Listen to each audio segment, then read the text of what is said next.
खबर मथुरा से, जहां वृंदावन में दबंगों का कहर। युवती के घर में घुसकर हथौड़े से तोड़ा गेट, घर में लूटपाट और मारपीट का आरोप।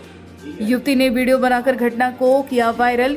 युवती ने भागकर बचाई अपनी जान। दर्जन भर नकाबपोश दबंगों ने घटना को दिया अंजाम। पुलिस पर कार्रवाई न करने का आरोप। घटना वृंदावन के गोरे दावजी मंदिर के पास की। कोतवाली आई है, क्या मामला है?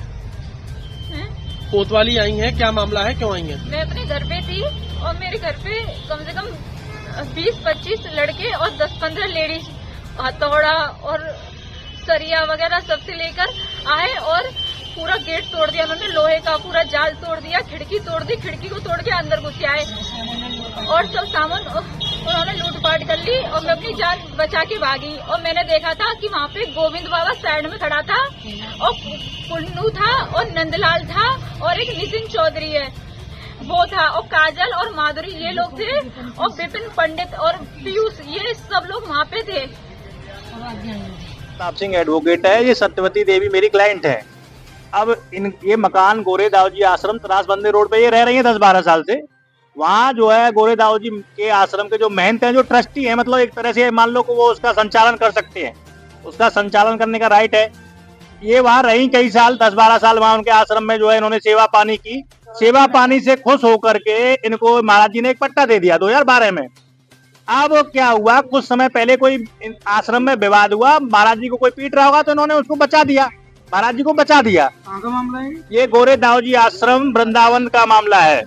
उसके जो महंत हैं प्रहलाद दास, उनका मामला है वहाँ। उसके बाद इनको लोग वहाँ से निकालने के लिए प्रयास करने लगे। हमने माननीय न्यायालय में जो है दावा किया और माननीय न्यायालय ने 18/5 को यथास्थिति के आदेश कर दिए कि वहाँ किसी प्रकार का कोई डिस्टर्बेंस नहीं करेगा। उसके बाद वहाँ माननीय न्यायालय ने अमीन साहब को रिपोर्ट के लिए भेजा, रिपोर्ट आ गई। उसके बाद ये कल की घटना है, ये न्यायालय में थी, इनकी बेटी घर पे अकेली थी। कुछ लोग 15 से 20 लोग होंगे, वीडियो है इनके पास, 15 से 20 लोग होंगे, मुंह पे पटका वगैरह बांध के आए थे। उन्होंने हथौड़ों से, सरिया डंडों से इनके घर पे जो है तोड़ ताड़ कर दिया। पता नहीं क्या क्या सामान वहां से लुटा, क्या हुआ वो भगवान जाने। इनकी बेटी वहां से भाग गई। इन्होंने FIR दर्ज कराई है, लेकिन अभी तक पुलिस इनको मौके पे नहीं ले गई है। मौके पे ये कम से कम ये जान सके कि इनके घर में कितनी लूट हुई है।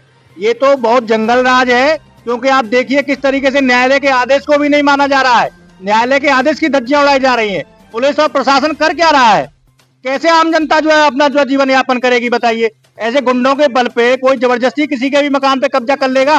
कोई अगर अवैध तरीके से रह भी रहा है किसी मकान में तो वो लीगल प्रक्रिया के द्वारा हटाया जाएगा। न्यायालय में आदेश होने के बाद कोई हटा सकता है, जबकि न्यायालय के आदेश के बाद भी गुंडे इस तरीके से 20-25 लोग एक महिला के ऊपर हमला कर रहे हैं। और योगी जी कह रहे हैं, योगी और ये हमारे प्रशासनिक लोग कह रहे हैं कि नहीं साहब, हमारे यहाँ बड़ी बढ़िया व्यवस्था है। कैसे महिलाओं की रक्षा आप कर रहे हो? आप कहते हो बेटी बचाओ बेटी पढ़ाओ, आप बेटियों पे हमला करवा रहे हो। हम ये चाहते हैं कि जिन गुंडा बदमाशों ने जो है इनके घर पे हमला किया, तत्काल उनकी गिरफ्तारी हो।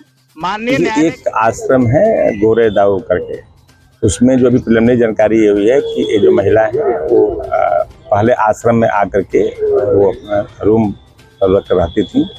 वो काफ़ी दिन से थी तो वो लोग खाली नहीं कर रही थी। ऐसा ज्ञात हुआ है कि जो आश्रम के कुछ अनुयायी लोग हैं उन्होंने कल शायद नहीं थी तो जबरदस्ती सामान उनका बाहर निकाल दिया। इसका वीडियो वायरल हुआ। वीडियो वायरल के संबंध में FIR उन्होंने दिया, FIR पंजीकृत कर ली गई है। दोनों पक्षों को सुनने के बाद से जो सही होगा उसी हिसाब से इसमें कार्रवाई की जाएगी।